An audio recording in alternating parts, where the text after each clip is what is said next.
A nombre de la doctora Lisbeth Soto y de mi propio, te doy las gracias a los organizadores por la invitación a participar en este primer Congreso Internacional de Calidad y Sistemas de Gestión para Laboratorios.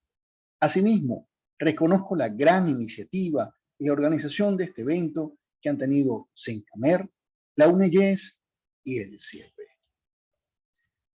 En esta oportunidad les traigo un tema de la más alta importancia y que ha tomado una gran relevancia a nivel internacional en la aplicación de los sistemas de gestión y la metrología, como lo es el tema de la salud. En ese sentido, en esta ocasión no les voy a hablar de complicados cálculos de incertidumbre o de los mecanismos de intercomparación entre laboratorios. En esta ocasión, simplemente traigo algunas reflexiones en relación con la importancia de este tema y su desarrollo en nuestro país. Para esto, ante todo les voy a hablar que no tengo conflictos de intereses con esta presentación y asimismo hacerles una pregunta iniciadora. Y es, ¿qué es la verdad? La verdad es lo que buscamos cuando hacemos una medición. Es la búsqueda del valor verdadero. Pero ese valor verdadero es muy controvertible porque rara vez podemos conseguirlo en sus términos más puros, sino que la verdad muchas veces es relativa. No es la misma la verdad del otro que mi propia verdad, o la verdad que cambia con el tiempo y se va transfigurando, sino que veremos la verdad como una serie de aproximaciones sucesivas dentro de un rango para poder entender esa verdad como producto de un método, como producto de la claridad que nos da la ciencia. A partir del tiempo, ¿cómo podemos conseguir la verdad para tener un resultado que sea realmente confiable? Yo les decía que la verdad depende de la perspectiva con que se mire, porque diferentes actores sobre un mismo tema pueden tener diferentes perspectivas. Así pues, es importante que nosotros utilicemos los medios que nos da la ciencia para poder definir lo que es la verdad. Y esa verdad ha ido evolucionando con el tiempo. No es la misma la verdad platónica o la de Sócrates, donde toda la verdad la constituía lo que podíamos tocar con las manos o percibir con nuestros sentidos. O la verdad que nos establecía Popper, donde nos decía que la verdad era simplemente aquello que no era mentira. O la verdad kantiana, donde teníamos una verdad de lo que era, de lo que existía en el plano físico, y una verdad neoplatónica de lo que existía en el plano de las ideas.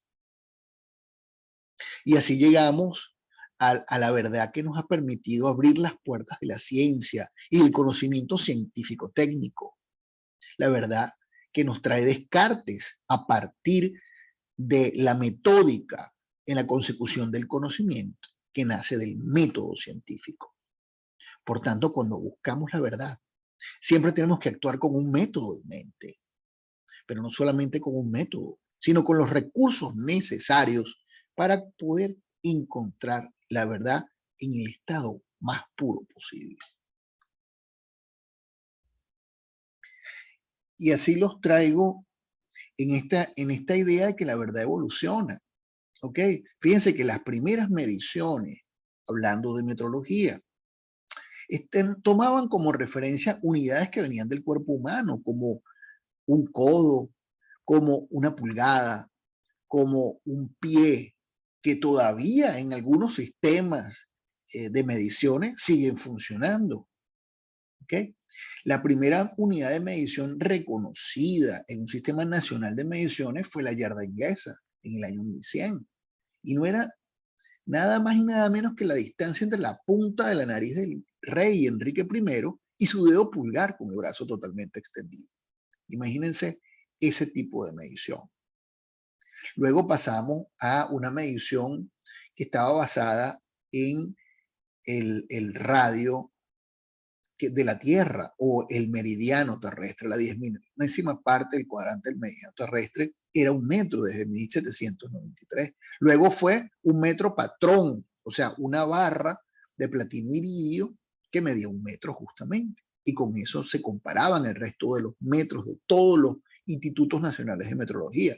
Y hoy día llegamos a la noción del metro que está conferida por la longitud del camino atravesado por la luz en el vacío durante un intervalo de tiempo determinado. ¿Okay? Entonces, esta verdad de lo que es 1 metro también ha ido variando y evolucionando con el tiempo. Ahí vemos la barra de platino iridio de un lado y del otro veo el kilo patrón, tal como es custodiado por el Buró Internacional de Pesas y Medidas en las afueras de París. Y cómo ahora estas constantes son de alguna manera dilucidadas en el laboratorio. Podemos tener los patrones a partir de la reproducibilidad de parámetros físicos. Entonces cada vez tenemos una verdad que se acerca más a lo que es, a lo que existe, a lo que podemos verificar, y no depende de un patrón, un instrumento, sino de una constante física. Y aquí los traigo a una de las ideas más importantes de esta presentación, y es que los instrumentos nunca dicen la verdad. Los equipos de medición nos mienten siempre, pero la diferencia es que hay unos que nos mienten muy poco y unos que nos mienten mucho. Entonces, lo que podemos tener de la lectura que nos da un instrumento de medición, bien sea un instrumento para la construcción, para la industria o para la medición, porque es un equipo de salud, de un parámetro médico, parámetro clínico, es que solo podemos tener cierta confianza en que el valor verdadero está dentro de cierto intervalo. ¿Okay? Los que tienen esos intervalos son más pequeñitos, ¿okay? Tienen, por supuesto, una mejor calidad de medición que los que podemos estar seguros de que el valor verdadero está dentro de un intervalo grande. ¿Okay? Y ese intervalo, que denotamos comúnmente con la letra griega mu, lo llamamos también la incertidumbre de la medición, que no es otra cosa que esa medida de la calidad de la medición. A incertidumbres más pequeñas, resulta que estamos más cerca del valor verdadero. Está en un intervalo pequeñito, tenemos una certeza de que está en ese intervalo. Cuando tenemos una incertidumbre grande, entonces no tenemos una idea clara de dónde está el valor verdadero, entonces usamos un intervalo más grande. ¿Okay? Y esa es una de las nociones fundamentales de la metrología y de entender cómo cuando nosotros vemos la medida que nos ofrece un equipo, esa medida no es necesariamente cierta. Tenemos que dudar, depende de muchas cosas. Y por eso establecemos en la metrología una verdad estadística, donde nosotros tenemos ciertos grados de confianza en las mediciones, en dependencia de la dispersión de los datos. ¿Ok? De la desviación estándar que obtenemos cuando hacemos una medición repetida muchas veces. ¿Ok? Y así tenemos un K igual a 1 con un 68.3% de confianza cuando del valor central hay una dispersión de una desviación estándar. ¿Ok? Y así con dos desviaciones estándar, así con 3 desviaciones estándar. Y mientras nosotros más nos alejamos del valor central, por supuesto, obtenemos una mayor confianza de que el valor verdadero está allí, pero también obtenemos unos rangos más grandes, que hace que probablemente esa medición no sea de mucha utilidad, porque es demasiada la incertidumbre que tenemos. ¿Okay? Nosotros en metrología, en muchos laboratorios, por ejemplo, trabajamos con un K igual a 2 para un 95.5% de confianza, que es bastante razonable. Entonces la metrología es la ciencia de las mediciones, en donde comparamos los instrumentos con los que estamos midiendo, los comparamos sucesivamente a patrones para obtener trazabilidad y también para acercarnos al valor verdadero en ese intervalo que implica la incertidumbre. Entonces, con esta introducción les he hablado brevemente de los conceptos más importantes que nos trae la metrología. Y para tener validez de las mediciones y que nosotros podamos tener confianza en lo que estamos midiendo, tienen que cumplirse con 4 condiciones básicas. La primera, que tengamos instrumentos de medición que sean adecuados a lo que queremos medir, que estén diseñados para medir con la precisión, con la resolución, con la confianza que nosotros necesitamos, que estén calibrados, ¿okay? Que nosotros tengamos una trazabilidad a patrones que nos hable de que hemos comparado ese instrumento con un patrón válido. Y ese patrón válido se comparó a su vez con otro y con otro y con otro. Y entonces estamos seguros de que lo que tenemos es una medición válida. En unas condiciones ambientales y de muestreo que sean adecuadas y que garanticen la validez y confiabilidad del estudio. Por ejemplo, nosotros podemos tomar una muestra hematológica de una punción en un dedo para tomar la gota de sangre y una muestra para un glucómetro, por ejemplo, para medir la glicemia, ¿ok? Pero si ese muestreo lo hicimos con una mano que está llena de azúcar, porque la persona había estado comiendo algodón de azúcar, o había estado comiéndose un dulce, ¿ok? Probablemente esa muestra se contaminó y vamos a obtener lecturas que son erróneas. Entonces también el muestreo es algo importante. Por supuesto, el método. El método nos garantiza que estamos haciendo la determinación de esa magnitud a partir de una mejor práctica, ¿ok? Y que nosotros siempre que respetemos ese método, vamos a obtener resultados que son repetibles, ¿ok? Y esos métodos están contenidos en Venezuela, por ejemplo, las normas COBENIN, si es internacional, normas ISO, ¿ok? O otros muchos catálogos de normas que tenemos a nivel internacional. Y por supuesto el factor humano es importante, que el personal que realice las mediciones tenga una profesión, unas competencias para poder hacer esas mediciones correctamente, que tenga nociones, aunque sean muy básicas, de estos conceptos de metrología de los cuales yo le estoy hablando, y por supuesto un conocimiento del método que está contenido en la respectiva norma técnica. Entonces la metrología nos acompaña a diario en muchas cosas, desde cuando nosotros compramos unas papas en un supermercado, que esa balanza esté realmente dando el peso adecuado y que estemos pagando el monto justo por nuestras papas. O cuando dispensamos gasolina en una estación de servicio, que la cantidad de litros de combustible que esté despachando sea realmente por la cual nosotros estamos pagando. Entonces la metrología funciona también para que el comercio se dé en condiciones justas y equitativas para las partes. Pero eso, si utilizamos la metrología para que no nos roben con las papas o para que paguemos el monto justo con la gasolina, ¿cómo es que no utilizamos la metrología para el área de la salud?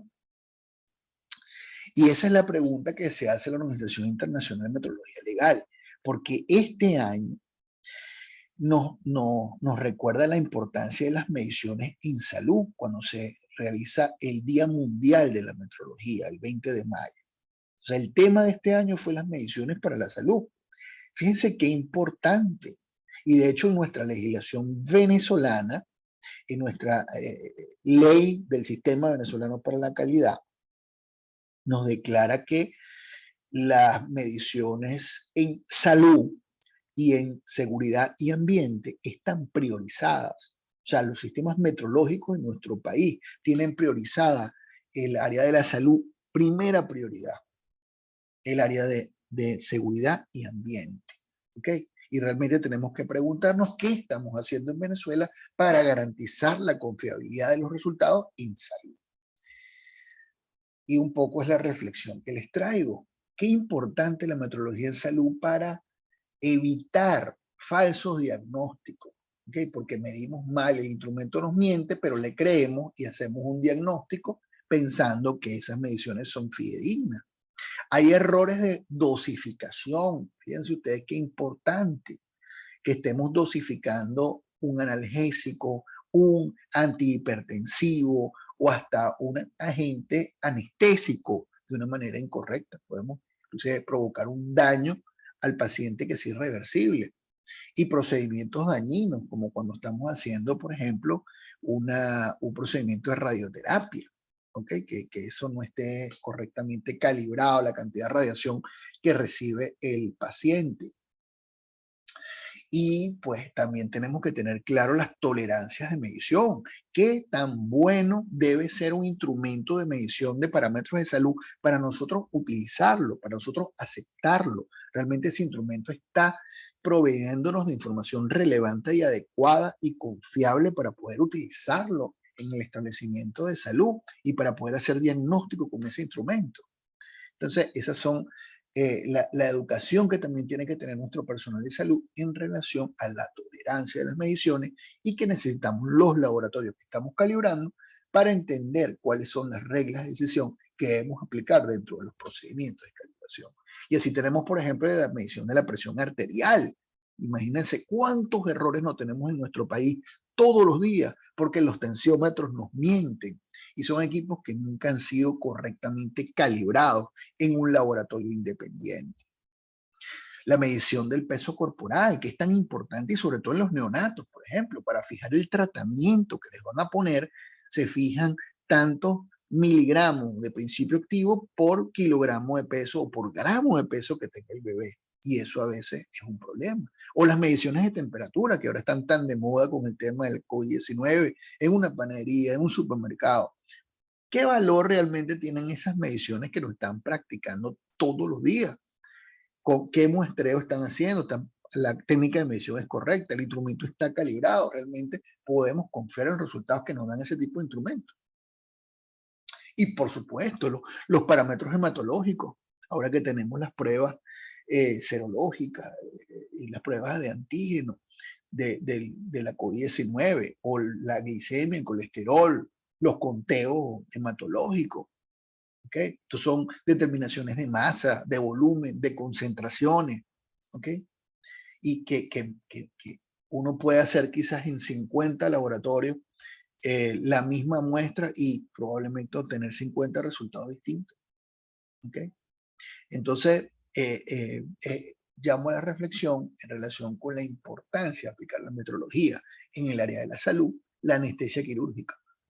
Yo no quiero ni contarles las historias relacionadas con máquinas de anestesia, vaporizadores y ventiladores que están mal calibrados y que están proveyendo más o menos sustancia anestésica o más o menos caudal de gases hacia el paciente. ¿Okay? Qué delicado es este tema. Pero por supuesto también tiene que estar enmarcado un tema de normalización, que tengamos normas que nos permitan, por una parte, aceptar que un instrumento se puede usar en salud. Y segundo, que nos permitan saber cómo debemos hacer la calibración y el ajuste de esos instrumentos. Pero también la obligatoriedad que debería tener que estos instrumentos estén midiendo correctamente y sean objeto de programas de control metrológico constantes y sistemáticos, como existe en muchísimos países. Entonces, los instrumentos de salud, al igual que otros muchos, envejecen sus componentes. Las variaciones de voltaje que en nuestro país son tan importantes, los cambios de temperatura, la humedad, los golpes, los líquidos que se derraman, el estrés electrónico, ¿ok? Merman poco a poco su capacidad para emitir resultados que sean confiables. Y por tanto, la metrología en el área de salud es indispensable. Que haya calibración, que haya ajustes, que haya trazabilidad, pero sobre todo, que no solamente se controle cuando el equipo entra en el país, que un fabricante lo produce y lo manda al mercado, o cuando se importa que entra al país y se prueban de manera aleatoria unas muestras. No, el equipo cuando se está utilizando tiene que ser objeto de un programa sistemático y documentado de calibraciones para que pueda garantizar que sus resultados son válidos en el tiempo. Y no solamente las comprobaciones, sino también las calibraciones, sino las comprobaciones intermedias. Por eso la calibración por sí sola no sirve. sino que los responsables de los establecimientos que prestan servicios de salud deben establecer también las tolerancias, saber cuáles son sus parámetros de calidad, tener una política de la calidad en relación al control metrológico de los equipos. Y, por supuesto, con esto asegurar mejorar la seguridad del paciente, contar con resultados confiables para poder hacer buen diagnóstico y tratamiento, cumplir con las normas y reglamentos, mejorar, por supuesto, la credibilidad de la institución, no solamente para los pacientes, sino para los propios trabajadores, que son los que tienen que trabajar con esos equipos y que muchas veces tienen reservas sobre la confianza que pueden tener los resultados de esos equipos. Por supuesto, optimizar recursos y evitar perder el tiempo en reprocesos, en tener que volver a hacer el análisis, volver a hacer el estudio porque salió mal. Reducir los costos de la no calidad. Todos ustedes que trabajan en calidad pues sabrán que la no calidad es sumamente costosa. Y por supuesto protegerse ante procesos judiciales. Recuerden ustedes la noción de la entropía. Cuando algo no mejora continuamente, entonces tiende a entrar en entropía y tiende al caos. Es muy importante la conjunción de sistema de gestión en salud y control metrológico en salud para que este importante eje para el desarrollo de nuestra sociedad, como es la salud, lo podamos desarrollar en nuestro país de manera adecuada.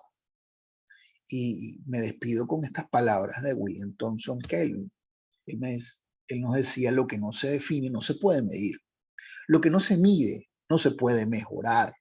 Y lo que no se mejora se degrada siempre. ¿Okay? Entonces vamos a tratar de que nuestros sistemas sanitarios progresen, que podamos tener buenas mediciones para poder tomar excelentes decisiones. Les agradezco mucho por su atención y les dejamos nuestros correos electrónicos si tienen cualquier duda o comentario.